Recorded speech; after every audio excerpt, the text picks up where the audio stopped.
Have you ever thought about how much energy we use? Whether it's watching cat videos on our phones, buying a burger from a takeaway, or going somewhere in the car. Pretty much everything we do involves energy.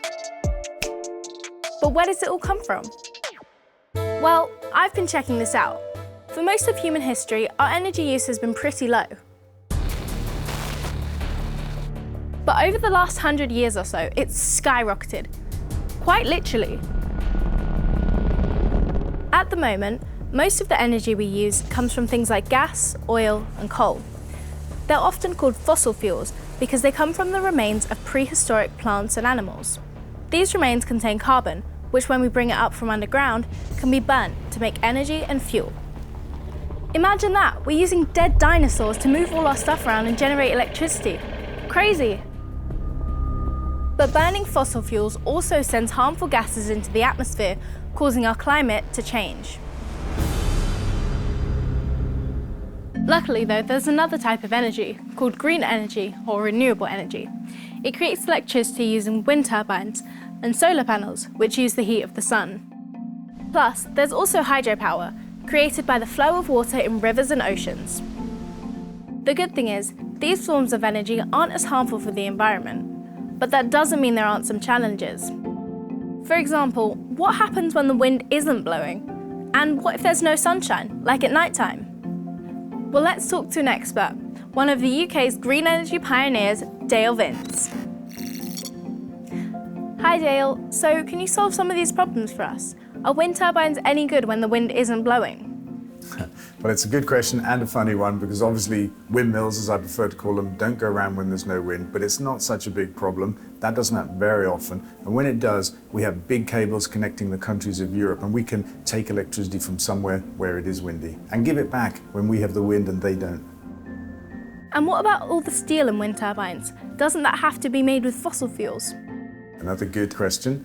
Wind turbines are made from steel and concrete. Most things are today, but that's not the problem that it might appear to be, because if you look at the carbon cost of all of those materials, when you put up one windmill, within 6 months, you've got that back through carbon savings. And for the next 30 years, you make a net saving of carbon. And steel is beginning to be made without fossil fuels as well. But what about solar panels when there's no sunlight? Of course, solar panels don't work when there's no sun at night time. But that's not such a big problem. People on their homes today are putting in batteries and solar panels so that when they make energy during the day that they don't need, they can keep it and use it at night. So which country is doing the best with renewable energy? Well, I've been looking into this, and let's see if you can guess from these four which one it is. Is it the UK, the USA, Norway, or India? Well, the answer is Norway! Nearly all of its electricity comes from hydropower, created by water flowing down steep valleys from its high mountains. And guess what? They're exporting some of their hydropower to the UK, using giant wires across the North Sea. So Dale, could we be doing more in the UK to make sure that we don't use fossil fuels?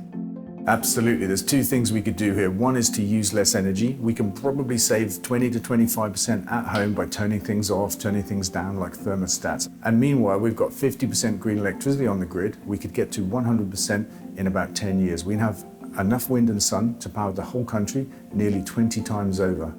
And what about innovations for the future? So we have a new way to make electricity, something called a tidal lagoon, using underwater propellers, driving generators. That looks really exciting.